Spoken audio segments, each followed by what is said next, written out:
스마트폰 화면 위로 블랙박스 영상이 흔들리고 흐릿하게 깜빡거렸습니다. 김민석은 손에 든 커피가 식어가는 줄도 모른 채 사위에 떨리는 손가락이 재생 버튼을 조작하는 것을 멍하니 바라보았습니다. 그냥 보세요, 장인어른. 박준호가 텅 빈 목소리로 속삭였습니다. 제가 미쳤다고 말해주세요. 민석은 작은 화면을 향해 눈을 가늘게 떴습니다. 그의 딸 지은이 화면 안으로 들어와 연남동의 한 카페 밖에서 흰색 셰프복을 입은 키 큰 남자에게 다가갔습니다. 그들은 잠시 포옹했습니다. 로맨틱하다고 하기엔 너무 짧군. 민석은 생각하며 안으로 들어갔습니다. 저건 최진우잖아. 민석이 웃음을 참으며 말했습니다. 요리 학원에서 제과제빵 가르치는 강사 말이야. 지은이는 아마 자네 생일 케이크를 주문하고 있었을 거야. 이 사람아. 자네가 너무 의심이 많아. 준호의 턱에 힘이 들어갔습니다. 계속 보세요. 타임코드는 43분간의 대화가 카페 창문을 통해 이어졌음을 보여주었습니다. 지은과 진우는 마주보고 앉아 있었습니다. 그들 사이에는 노트가 펼쳐져 있었고 디자인 스케치처럼 보이는 것을 가리키고 있었습니다. 보게 민석은 긴장을 풀었습니다. 비즈니스 미팅이야. 케이크 디자인하고 있구먼. 뒤로 감아보세요. 준호가 낮게 말했습니다. 그들이 떠나는 부분으로요. 민석의 손가락이 영상을 거슬러 올라갔습니다. 지은과 진우는 함께 걸어 나와 프로답게 악수를 하고 각자의 차로 향했습니다. 의심할 여지가 없었습니다. 아무것도 없었죠. 멈추세요. 준호가 명령했습니다. 지우는 푸르고로 프로답게 악수를 향했습니다. 길 건너편 카페 유리창에 비친 모습을 보세요. 민석은 화면 가까이 몸을 숙였습니다. 왜곡된 유리창의 반사상 속에 거의 보이지 않을 뻔한 모텔 입구가 나타났습니다. 1층 객실에서 두 그림자가 걸어 나왔습니다. 여자는 특유의 베이지색 트렌치코트와 에메랄드색 스카프를 하고 있었는데 그날 오후 미경이 독서 모임에 입고 갔다고 했던 바로 그 옷차림이었습니다. 그녀 옆에 남자는 키가 크고 어깨가 넓었으며 가죽 재킷을 입고 있었습니다. 검은색 SUV로 걸어가는 동안 남자의 손이 소유욕을 과시하듯 그녀의 허리 아래를 감쌌습니다. 민석은 얼어붙었습니다. 그럴 리가 없었습니다. 그는 숨을 헐떡였습니다. 준호의 목소리는 거의 들리지 않았습니다. 전 제 아내의 불륜을 쫓고 있다고 생각했어요. 알고 보니 우리 둘 다 속고 있었던 겁니다. 김민석은 37년 동안 고등학교에서 역사를 가르쳤습니다.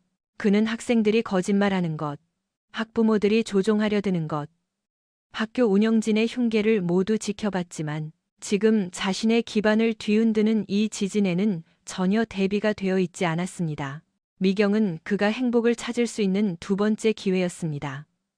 지은의 엄마인 첫 아내는 지은이 겨우 16살 때 암으로 세상을 떠났습니다. 5년의 고독 끝에 미경은 먹구름 사이를 뚫고 들어오는 햇살처럼 그의 인생에 들어왔습니다. 따뜻하고 사려 깊었으며 함께하는 삶에 헌신적인 것처럼 보였습니다. 이제 새벽 6시 부엌에 앉아 민석은 블랙박스 영상을 10번도 넘게 돌려보고 있었습니다. 반사된 이미지는 틀림없었습니다.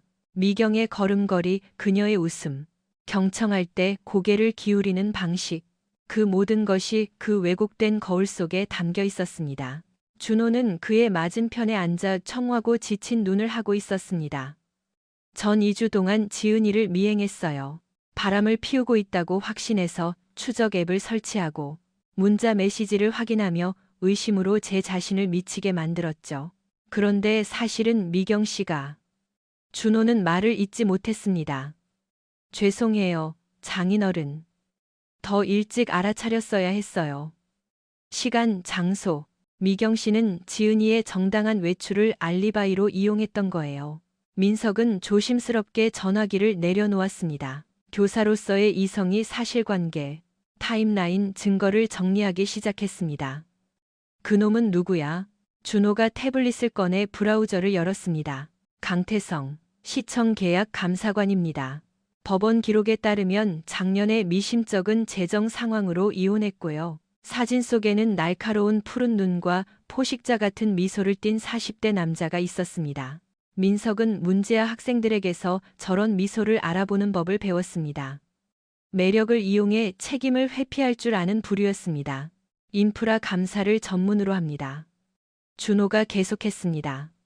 도로, 공공시설, 공공건물 등 회계 조작의 기회가 많은 고액 계약들이죠. 민석의 주먹이 무의식적으로 쥐어졌습니다. 얼마나 됐지? 제 감시 데이터에 따르면 최소 4개월, 어쩌면 더 오래됐을 수도 있어요. 4개월의 거짓말. 미경이 매일 아침 작별 키스를 하고 저녁 식사 때 대화를 나누고 은퇴 계획을 의논하면서 그들이 함께 쌓아온 모든 것을 배신하고 있었던 4개월이었습니다. 민석의 휴대전화가 진동했습니다. 미경에게서 온 문자였습니다. 독서 모임이 늦어지네. 기다리지 마요. 사랑해요. 그는 준호에게 문자를 보여주었습니다. 16분 전에 보냈어. 준호가 위치 데이터를 확인했습니다. 지은이는 오늘 저녁 내내 저랑 집에 있었어요. 지은이 독서 모임은 화요일이 아니라 목요일이고요. 민석의 가슴 속에서 분노가 폭발할 듯 했지만 목소리는 차분했습니다. 모든 걸 알아야겠어. 이 일이 얼마나 깊이 진행됐는지, 놈들이 뭘 꾸미고 있는지, 내가 진짜로 상대하고 있는 게 무엇인지. 준호가 엄숙한 표정으로 고개를 끄덕였습니다. 짐작하는 게 몇 가지 있는데 우리가 찾아낼 사실들이 마음에 드시진 않을 겁니다. 다음 날 아침, 민석은 머릿속이 복잡한 와중에도 평소처럼 행동했습니다. 미경은 도자기 수업과 주말 계획에 대해 제잘거리며 아침을 준비했습니다. 그녀의 연기는 완벽했습니다. 28년의 교직 생활은 민석에게 거짓을 간파하는 예리한 눈을 주었습니다. 하지만 미경의 연기는 여우주연상감이었습니다. 이번 토요일이 박 교수님 댁 결혼기념일 파티잖아요. 그녀는 토스트에 버터를 바르며 말했습니다. 뭔가 좋은 선물을 사야 하지 않을까요? 백화점에서 크리스털 잔 세트 어때요? 민석은 멍하니 고개를 끄덕이며 그녀의 섬세한 손, 6년 전 자신이 끼워준 결혼 반지를 바라보았습니다. 당신이 좋다는 대로 해. 미경이 도자기 수업이라고 말한 곳으로 떠난 후 민석은 준호의 아파트로 차를 몰았습니다. 사위는 밤새 강태성의 뒷조사를 했고 결과는 충격적이었습니다. 이전에 3번 결혼했어요. 준호가 식탁 위에 출력물을 펼치며 보고했습니다. 각각의 결혼은 모두 재정 조작 혐의로 끝났습니다. 패턴이 있어요. 자산이 있는 연상녀를 노리고 신뢰를 얻은 다음 천천히 계좌를 털어먹는 거죠. 민석은 태성의 2번째 이혼 소송 서류를 꼼꼼히 살폈습니다. 전처는 그가 대출 신청서에 서명을 위조하고 그녀 명의로 신용카드를 개설했으며 심지어 생명보험 수익자를 변경하려고 시도했다고 주장했습니다. 혐의는 기각됐어요. 준호가 암울한 표정으로 말했습니다. 그녀가 사기 의도를 증명하지 못했거든요. 하지만 징후는 명백해요. 민석의 교사 본능이 깨어났습니다. 타임라인을 보여줘. 준호는 태성의 연애사와 재정 기록을 대조한 상세한 차트를 만들었습니다. 각 결혼 생활은 갑작스러운 현금 유입과 일치했고 뒤이어 의문의 투자와 사업 실패가 뒤따랐습니다. 전문 사기꾼이군. 민석이 결론지었습니다. 그리고 미경이가 현재 목표물이고 그게 다가 아니에요. 준호가 휴대전화로 그들의 공동 은행 앱을 열었습니다. 장인어른 계좌 확인해 보세요. 민석은 로그인하여 최근 거래 내역을 훑어보았습니다. 연금은 그대로였지만 몇 건의 작은 이체 내역이 눈에 띄었습니다. 미경이 의심을 사지 않고 인출할 수 있을 만한, 하지만 불륜 비용을 대기에는 충분한 금액들이었습니다. 여기 20만 원, 저기 35만 원. 준호가 말했습니다. 항상 명목이 붙어 있죠. 식료품비, 집 수리비, 지은이 선물. 민석의 턱이 단단해졌습니다. 실제로 지출된 건 하나도 없어. 더 심각한 게 있어요. 2분 명의로 신용조회를 해봤어요. 누군가 2분 집을 담보로 재대출을 알아보고 있어요. 그 말은 민석에게 큰 충격으로 다가왔습니다. 집은 모든 것을 의미했습니다. 그의 안식처, 지은이의 유산, 그가 신중하게 계획한 은퇴의 기초. 준호가 또 다른 서류를 건넸습니다. 3일 전 등기소에 제출된 서류였습니다. 그의 등기부 등본과 대출 현황에 대한 정보를 요청하는 내용이었습니다. 민석은 마지막 줄에 있는 미경의 위조된 서명을 뚫어져라 쳐다보았습니다. 필체는 완벽했습니다. 그녀는 수년 동안 축하 카드와 감사 편지에 그의 이름을 대신 서명하며 연습을 많이 했을 겁니다. 모든 걸 훔칠 계획이군. 민석이 나직하게 말했습니다. 그 이상이에요. 이걸 보세요. 준호가 생명보험 변경 요청서를 보여주었습니다. 역시 서명은 위조되어 있었습니다. 미경은 민석의 보험금 증액과 수익자 변경에 대한 세부 사항을 요청했습니다. 민석의 가슴 속에서 화산처럼 끓어오르던 분노가 차갑고 계산적인 무언가로 변했습니다. 아내는 단순히 바람을 피우는 게 아니었습니다. 그녀는 그의 파멸, 어쩌면 그의 죽음으로 이득을 취하려 하고 있었습니다.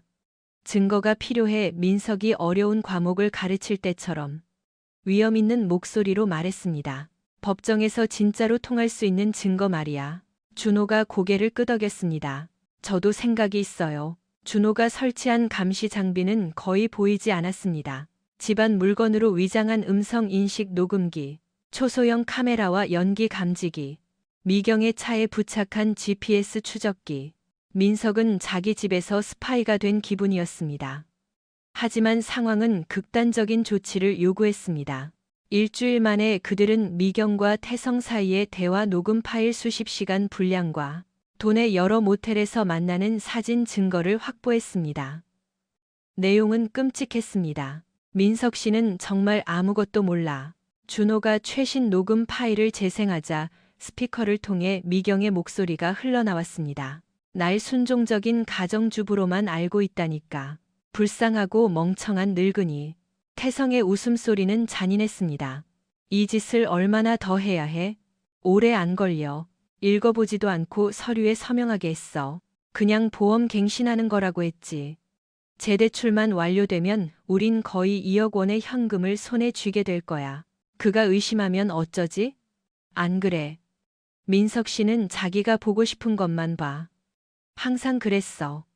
준호가 녹음을 멈추자 민석의 손이 떨렸습니다. 37년의 교직 생활은 그에게 두꺼운 낯짝을 만들어 주었습니다.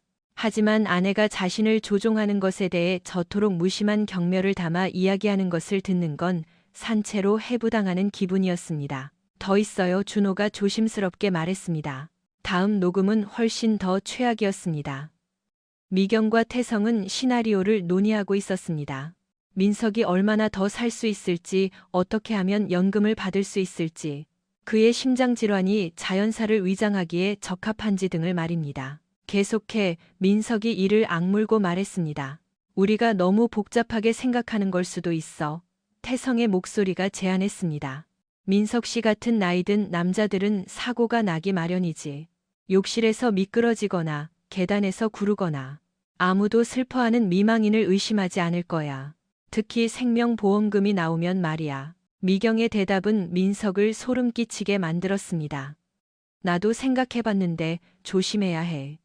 지은이는 내가 완벽한 새엄마가 아니라는 걸 알아. 우리가 그의 계좌를 털자마자 무슨 일이 생기면 지은이가 의심할 수도 있어. 민석은 벌떡 일어나 창가로 걸어갔습니다. 아래에서는 평범한 사람들이 개를 산책시키고 우편함을 확인하고 정원을 가꾸며 평범한 삶을 살고 있었습니다. 그의 세상은 기만과 착취의 악몽으로 변해버렸습니다. 형사 처벌할 수 있는 증거는 충분해요. 준호가 조용히 말했습니다. 사기, 문서 위조, 음모, 어쩌면 공갈 협박까지. 민석은 사위를 돌아보았습니다. 아직은 아니야, 준호. 그들이 지금 무슨 얘기를 하고 있는지. 나도 알아. 민석이 말을 끊었습니다. 목소리는 차분했지만 날카로웠습니다.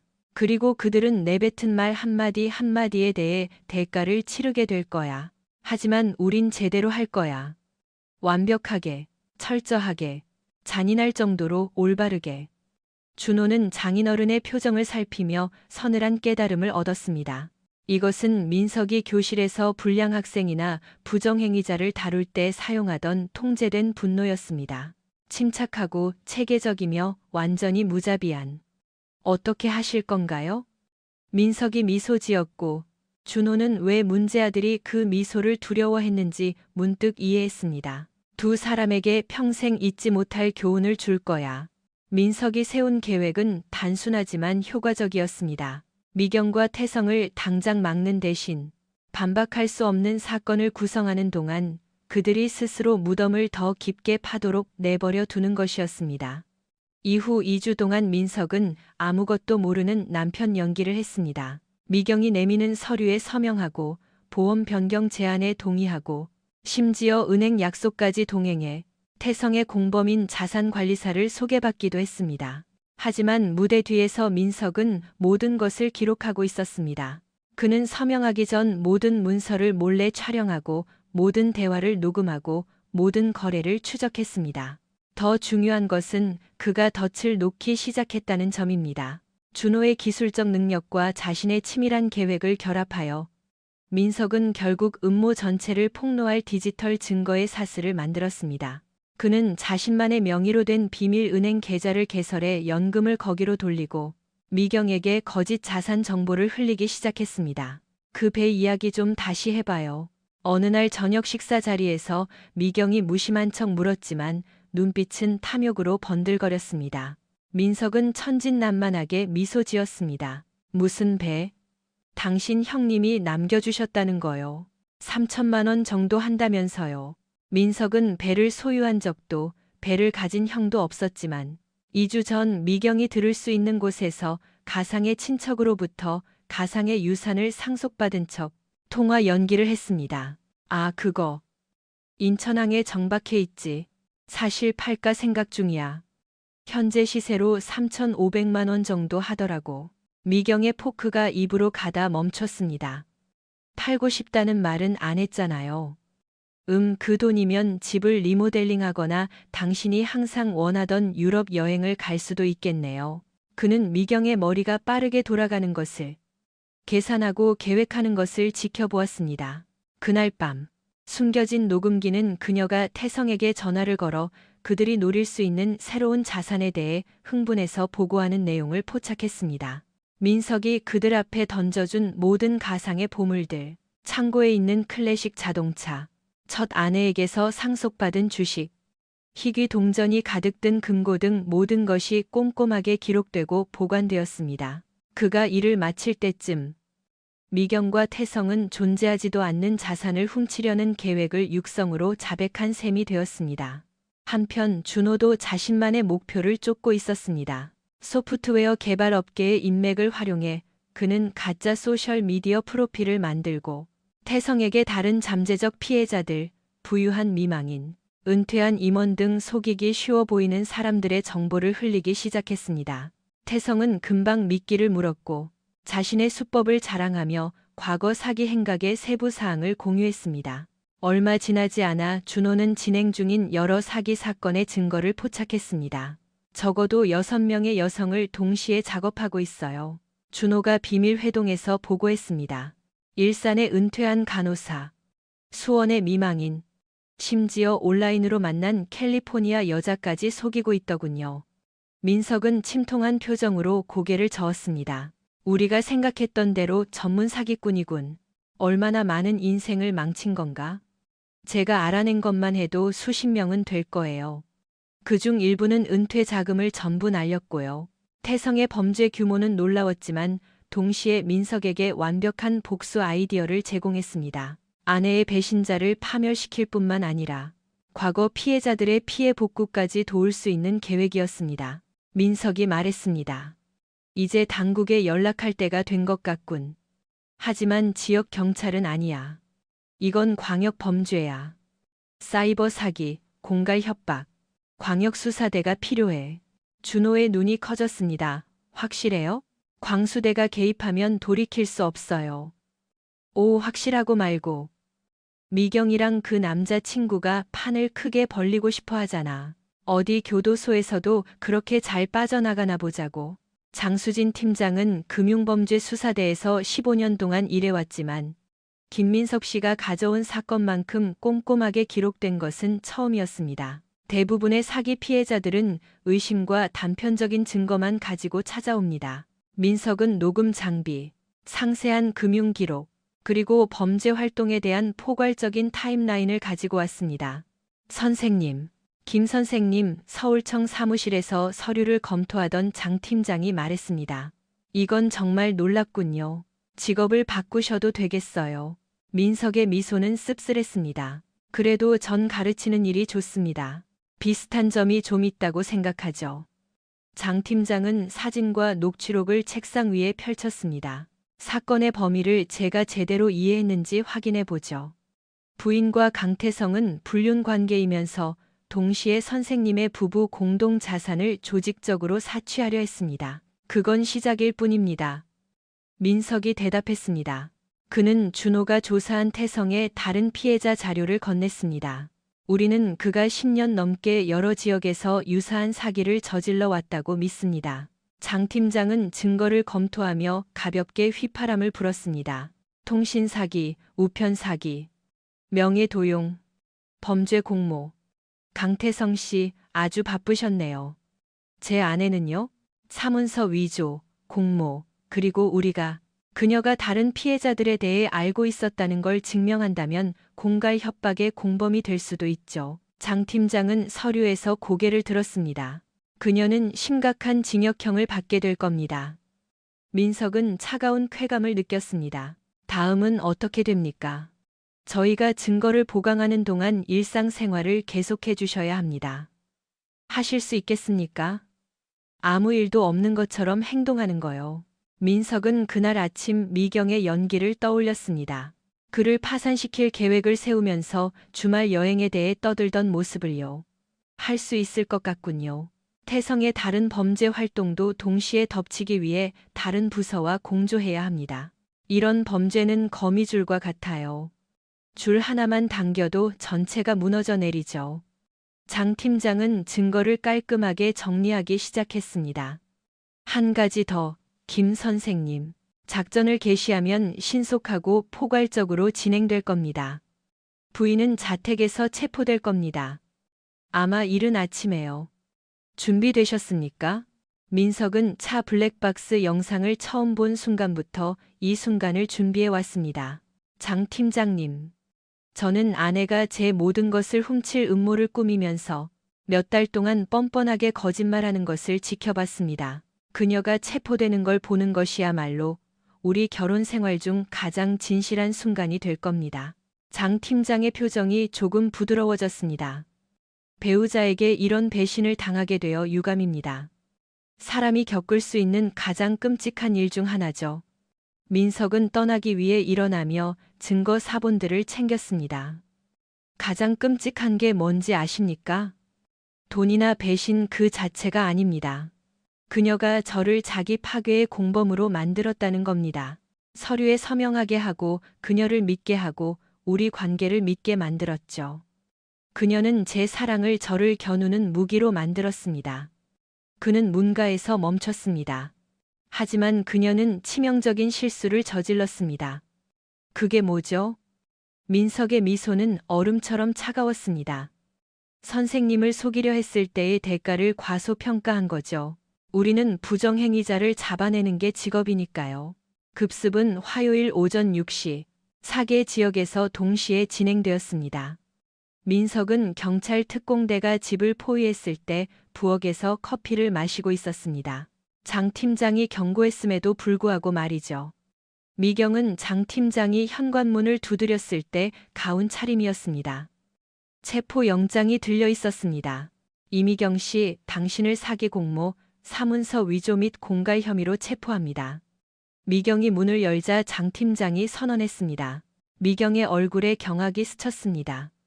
그녀는 혼란과 두려움이 역력한 얼굴로 민석을 돌아보았습니다. 민석 씨, 이게 무슨 일이야? 무슨 일이 일어나고 있는 거야?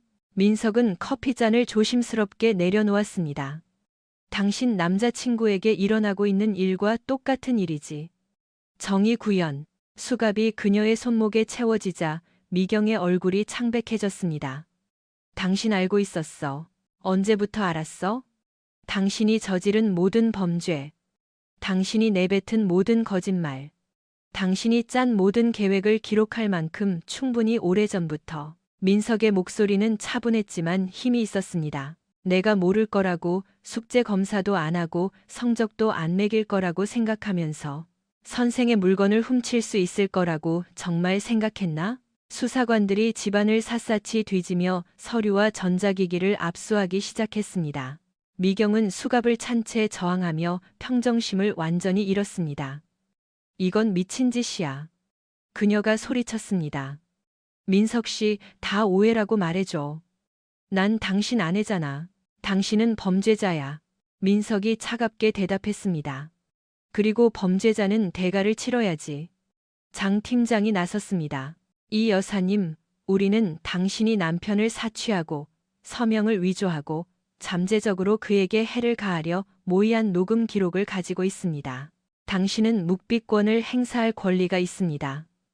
녹음. 미경의 목소리가 떨렸습니다. 민석 씨, 날 녹음했어? 날 미행했어? 민석이 씁쓸하게 웃었습니다. 내 침대에서 자는 포식자로부터 나 자신을 지켰을 뿐이야. 수사관들이 미경을 호송차로 끌고 가자 그녀는 마지막으로 조작을 시도했습니다. 민석 씨, 제발. 다 오해라고. 사랑해. 난 항상 당신을 사랑했어. 민석은 이웃들이 구경하러 나온 밖으로 그들을 따라 나갔습니다. 미경아, 3일 전에 넌 내 남자친구한테 내가 불쌍하고 멍청한 늙은이라고 어차피 오래 못 살 거라고 했잖아. 그것도 다 녹음돼 있어. 미경의 평정심은 마침내 완전히 무너졌습니다. 날 녹음했다고? 우리 집 안에서 날 감시했어? 범죄 음모로부터 나를 방어한 거야. 민석이 차갑게 대답했습니다. 당신을 만난 순간부터 했어야 했던 일이지. 경찰차 시동이 걸렸지만 미경은 차에 타면서 격렬하게 저항했습니다. 민석 씨, 이러지 마. 우리 해결할 수 있어. 장 팀장은 미경이 민석 쪽으로 달려들자 그녀를 꽉 잡아야 했습니다. 수갑 소리가 요란했습니다. 당신이 우리를 망치고 있어. 우리에겐 계획이 있었잖아. 미래가 있었다고. 넌 내 미래를 훔칠 계획을 가지고 있었지. 민석이 쏘아붙였습니다. 이제 7년에서 12년 동안 감옥에서 그 계획들에 대해 생각할 시간을 갖게 됐군. 미경의 눈이 휘둥그레졌습니다. 7년에서 12년? 무슨 소릴 하는 거야, 민석 씨? 당신 무슨 짓을 한 거야? 당신을 평가했어. 민석이 나직하게 말했습니다. 당신은 낙제야. 경찰차가 미경을 태우고 떠나자 민석은 어깨를 짓누르던 짐이 사라지는 것을 느꼈습니다. 자신이 지고 있는 줄도 몰랐던 짐이었습니다. 몇 달 만에 처음으로 그는 편안하게 숨을 쉴 수 있었습니다. 체포 과정을 지켜보던 준호가 길 건너 자신의 집에서 나왔습니다. 기분이 어떠세요? 민석은 신중하게 질문을 곱씹어 보았습니다. 홀가분하고 화도 나고 배신감도 들지만 무엇보다도 많이 배웠어. 많이 배웠지. 오늘 중요한 걸 배웠어. 사랑과 조종의 차이, 믿음과 어리석음의 차이, 그리고 좋은 사람이 되는 것과 피해자가 되는 것의 차이. 준호는 골목길 너머로 사라지는 경찰차들을 향해 고개를 끄덕였습니다. 그 여자가 협상하려고 들까요? 민석의 미소가 날카로워졌습니다. 오, 기대하고 있어. 그녀가 더 많이 말할수록 태성의 전체 조직망에 대한 증거가 더 많이 나올 테니까. 미경인 항상 연기에 재능이 있었지. 법정이라는 무대에서 어떻게 연기하는지 한번 보자고. 재판은 6주 동안 이어졌고 지역 뉴스를 도배했습니다. 민석은 매일 법정에 앉아 미경의 변호사가 그녀를 태성에게 조종당한 피해자로 묘사하려고 애쓰는 모습을 지켜보았습니다. 한지민 검사가 이끄는 검찰 측은 민석의 녹음 파일과 준호의 디지털 증거를 사용하여 그 주장을 하나하나 반박했습니다. 배심원 여러분, 한 검사가 모두 발언해서 말했습니다. 이 사건은 한 남자의 사랑과 신뢰를 노리고 그의 평생 모은 재산을 강탈하려 한 포식자들에 관한 것입니다. 피고인은 속지 않았습니다. 그녀는 범죄 활동에 적극적인 가담자였습니다. 미경의 변호사, 그녀의 남은 개인 자산으로 고용한 비싼 사선 변호사는 강압과 정서적 조종을 주장하려 했습니다. 제 의뢰인은 전문 사기꾼인 강태성에게 이용당했습니다. 그녀의 외로움과 취약함을 악용했죠. 변호인 측은 그녀 역시 다른 사람들처럼 피해자라고 주장합니다. 하지만 녹음 파일들은 다른 이야기를 하고 있었습니다. 몇 시간 동안 배심원들은 미경이 민석의 재정적 파멸을 열정적으로 계획하고 연금을 타내기 위한 시나리오를 논의하고 심지어 그의 순진함을 비웃는 내용을 들었습니다. 가장 불리한 증거는 체포 며칠 전 녹음된 대화에서 나왔는데 미경이 진행을 서두르자고 논의하는 내용이었습니다. 지루한 역사 이야기랑 멍청한 은퇴 계획에 관심 있는 척하는 것도 이제 지겨워 죽겠어. 미경의 목소리가 법정에 울려 퍼졌습니다. 그냥 처리해버리고 떠나자. 어차피 저항하기엔 너무 한심한 인간이잖아. 민석은 자신의 말로 인해 스스로를 정죄하는 미경이 움츠러드는 것을 보았습니다. 녹음이 재생되는 동안 그녀는 한 번 그를 쳐다보았고 그는 그녀의 눈을 똑바로 응시했습니다. 더 이상 분노는 없었고 차가운 평가만이 남아 있었습니다. 한 검사가 미경과 태성이 민석의 자연사 시나리오에 대해 이야기하는 녹음을 틀자 법정은 술렁거렸습니다. 몇몇 배심원들은 눈에 띄게 몸을 뒤로 뺐고 한 할머니는 혐오스럽다는 듯 고개를 저었습니다. 재판장님, 미경의 변호사가 이의를 제기했습니다. 이 녹음은 완전히 맥락을 무시하고 편집된 것입니다. 기각합니다. 박 판사가 선언했습니다. 배심원들은 피고인의 발언 전체 맥락을 들을 것입니다. 태성이 자신을 변호하기 위해 증언대에 섰을 때 그의 오만함은 놀라울 정도였습니다. 수많은 중범죄 혐의에 직면했음에도 불구하고 그는 불우한 어린 시절과 실패한 결혼 생활 이야기로 배심원들의 환심을 사려 했습니다. 저는 누구에게도 해를 끼칠 의도가 없었습니다. 태성이 법정에서 증언했습니다. 전 그저 미경 씨와 함께하는 삶을 꿈꿨을 뿐입니다. 때로 상황이 복잡해지긴 했지만 제 의도는 항상 진실했습니다. 검찰의 반대 신문은 무자비했습니다. 강태성 씨, 박민호 씨의 대출 신청서에 서명을 위조할 때도 정직한 의도였습니까? 그건 미경 씨 아이디어였습니다. 박민호 씨의 연금을 가로채기 전에 그가 자연사할 가능성에 대해 논의할 때도 정직한 의도였습니까? 그건 문맥이 잘못 인용된 겁니다. 미경 씨에게 박민호 씨 같은 나이 든 남자는 사고가 나도 아무도 의심하지 않으니 좋은 목표물이라고 말할 때도 정직한 의도였습니까? 마침내 태성의 평정심이 무너졌습니다. 당신은 내가 겪은 압박감을 이해 못해. 미경이가 돈을 더 요구했고 내가 해내지 못하면 떠나겠다고 협박했어. 더 과격한 방법을 쓰라고 부추긴 건 그녀였다고.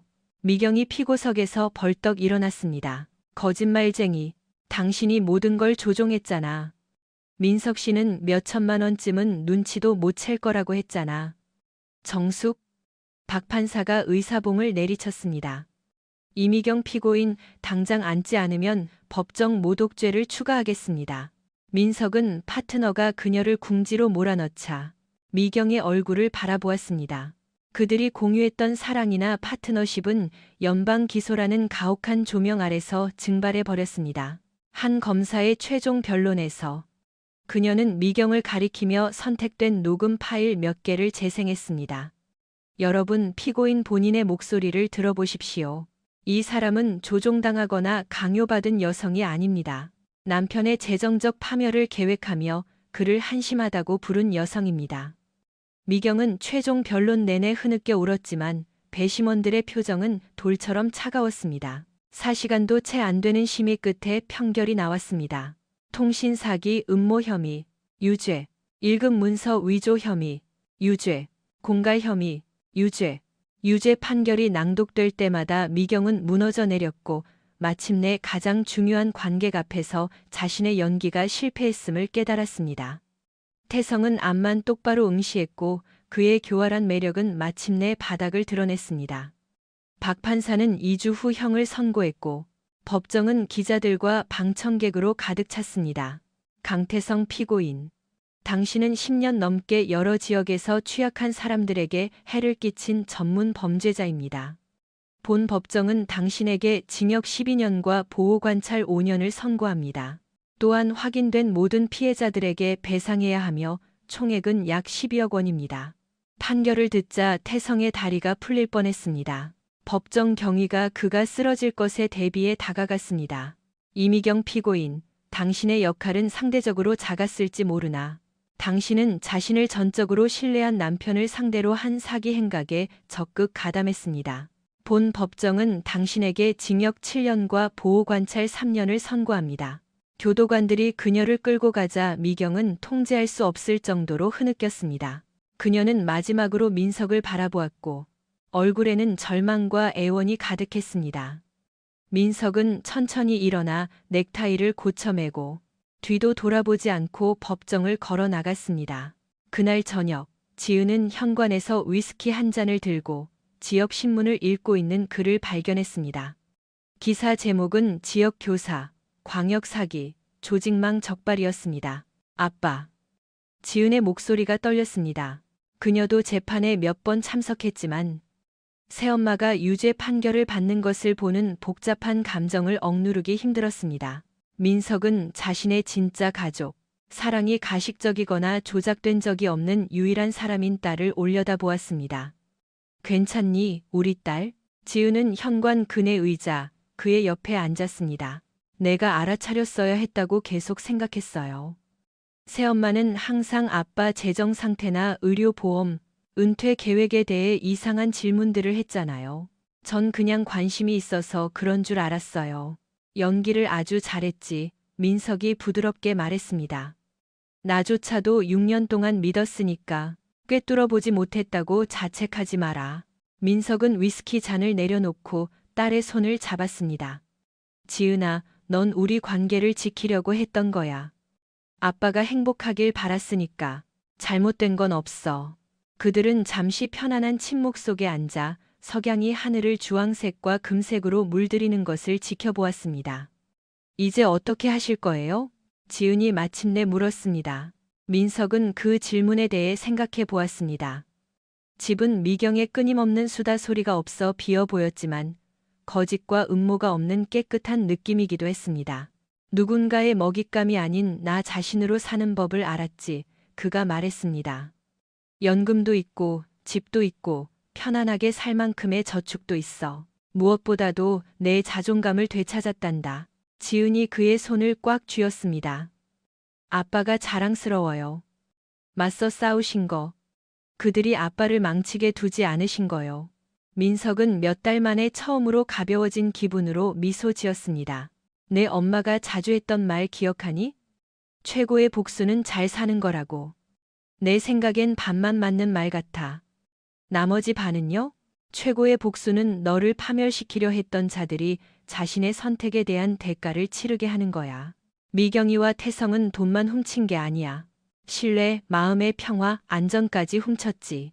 그들은 그들이 짊어져야 할 모든 것을 받을 자격이 있어. 준호가 모퉁이에서 맥주 2캔을 들고 만족스러운 표정으로 나타났습니다.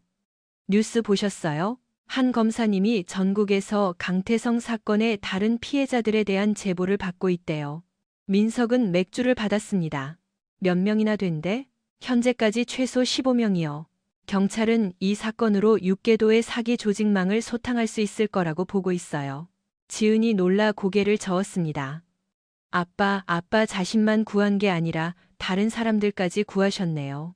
민석은 맥주를 길게 들이키며 은퇴 자금을 몽땅 날린 일산의 늙은 간호사와 남편의 사망 보험금을 사기당한 수원의 미망인을 생각했습니다.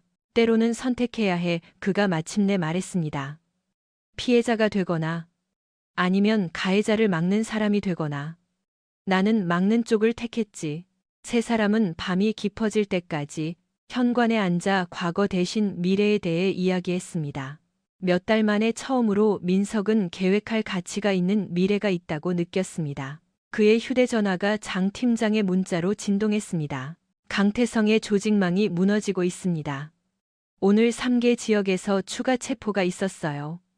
선생님의 증거가 전국의 검사들을 돕고 있습니다. 감사합니다.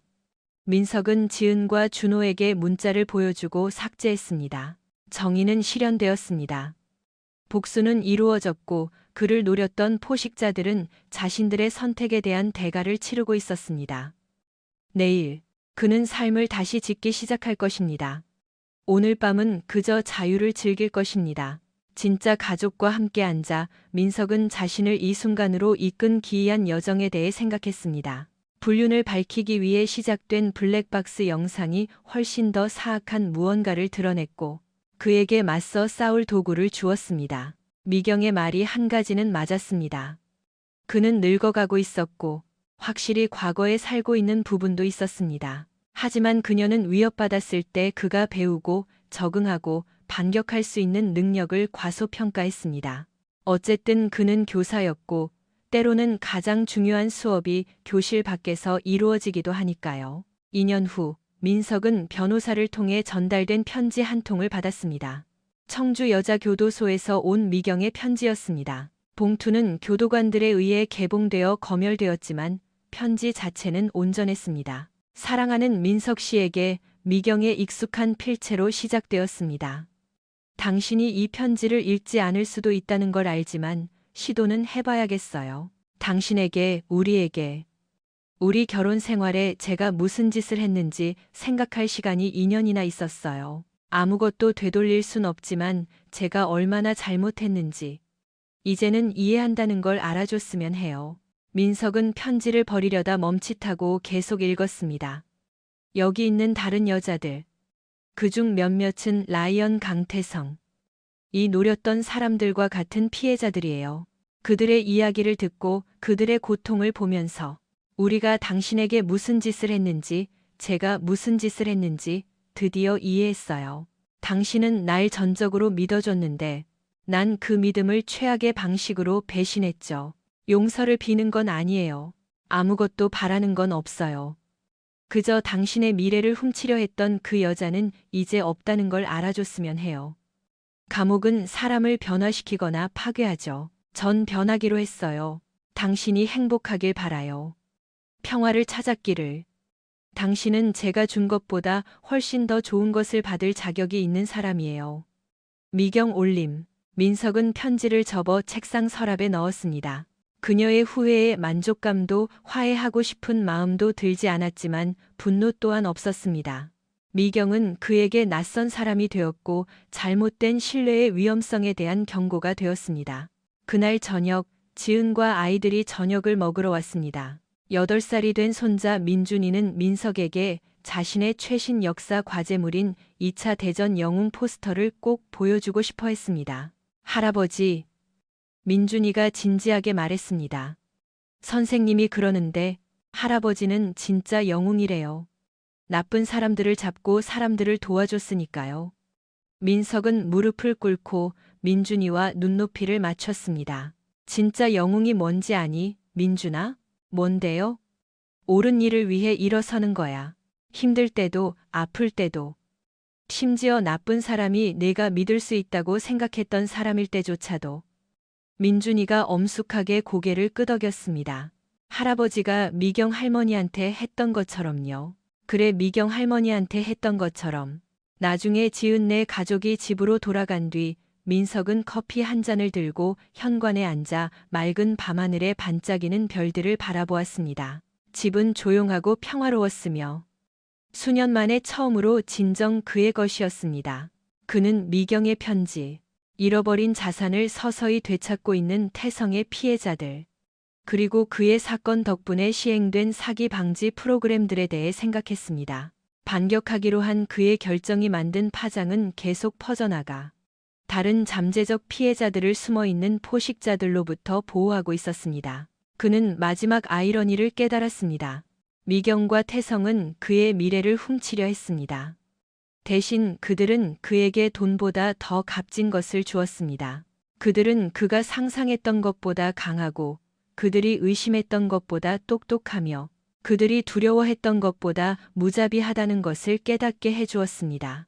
하늘의 첫 별이 떠오르자 민석은 축배를 들듯 조용히 커피잔을 들어 올렸습니다. 정의가 실현되었고 교훈을 얻었으며 포식자들은 그들이 속한 곳에 갇혔기 때문입니다. 수업은 끝났습니다.